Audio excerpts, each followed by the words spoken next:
Well, happy Monday morning, Business 10 students. This is Mr.D. It is week 2 of our fall 2022 session of Introduction to Business. Of course, this is the second 8-week session, so we are getting closer to the fall season and Thanksgiving and Christmas coming up very soon.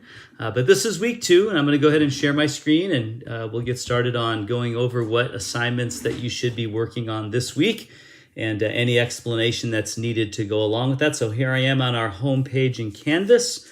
Of course, we are still in Module 1. Every module is 2 weeks long, so I'm going to go ahead and select that. Of course, this first week you just completed, you did your initial check-in assignment, which is really just an introduction, letting us know who you are and where you're at in your educational journey, any interests or hobbies you have. We also had an SLO pre-test, which is 10 points automatic extra credit. The reason I have you do that is just to get a gauge as to where you're at right now in your understanding of business, and then we'll take it again at the end, and that'll let me know what you've learned through my course. Of course, we covered 2 chapters this last week, Chapter 1 and Chapter 3. So you guys hopefully had a chance to read those and review the PowerPoints. Then we did homework number 1, the heart of business. And all I was looking for in that assignment was for you to watch my video and fill out the chart or the sheet, the table, picture, and just tells me that you've watched the video because you put the correct answers in each section. And then, of course, there's a quiz for chapters 1 and 3 that you had to complete this week as well. Now, as we move into week number 2, you're going to be introduced to our check-in assignments. And if you've not taken any classes with me before, online, I do a check-in assignment. Basically what it is my way of making sure that you're checking into the class weekly. That's why the assignment is only open for 1 week, and then it closes. So it opens on Monday and it closes on Sunday night. And if you don't complete it, you cannot make it up. It's pretty much my way of knowing that you're checking into the class.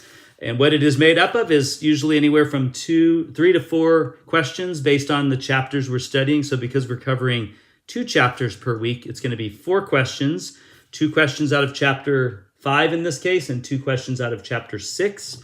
And so my goal with that is to get you into the book a little bit. A lot of times the students go, why do we even need the book?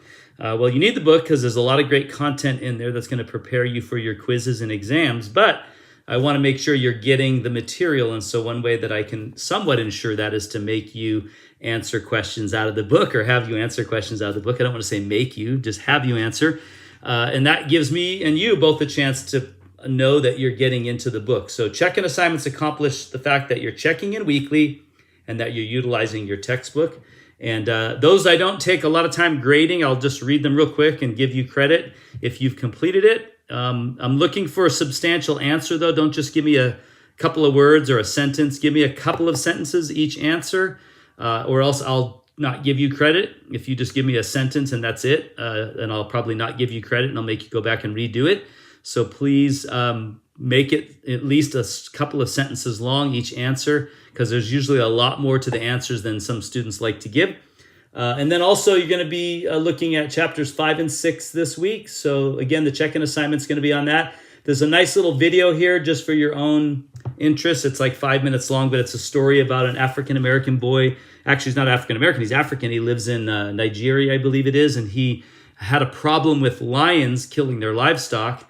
And he ends up creating an invention to scare away the lions and ends up installing it in multiple farms all around his village, and ends up doing a TED Talk about it. So there's a TED Talk of him giving his story, and he's probably about maybe 12 or 13 years old. And it's really fascinating, so I encourage you to watch that. And then, of course, there's your homework this week, which is the pros and cons of business formation. This is one of the most favored assignments by students because it teaches you the various structures of a business and how you would file that business with the government and how your taxation works and all the rest. So it's very interesting. Make sure you study those and you answer the questions on the homework sheet. You have your first exam that's due this week on chapters 1, 3, 5, and 6.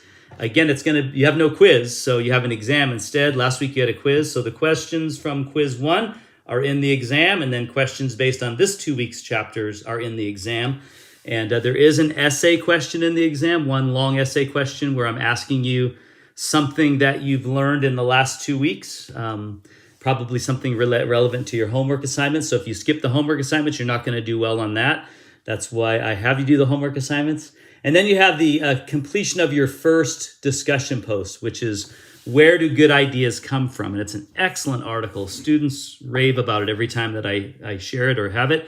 And it's allowing you to realize that business ideas come from all over the place. They come from mostly pains, like things we struggle with that are irritating to us, or problems we face that we need to solve, or passions that we have. Those are really the three primary areas that business ideas come from. And so it gives you some great examples of people that came up with creative business ideas in the midst of problems, pains, or passions.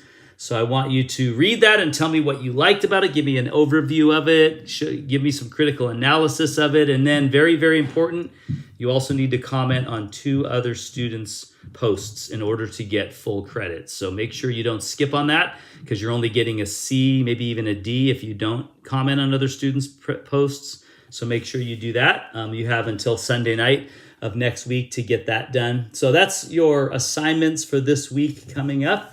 Again, these first couple of weeks, we're kind of dealing with what is business, kind of foundational pieces of business. And then in the next couple of weeks, we'll be breaking into, I think next week is leadership and human resources. And then the following week is marketing. And then the following module is marketing. And then the last module is on finances and how to use your finances for business, how important finances are to business, how to read financial statements, etc. So that's our class. Have a great week, everybody. If you need anything, don't hesitate to reach out. And hopefully all of you are off to a great start and that you've gotten a textbook or you've linked to the ebook.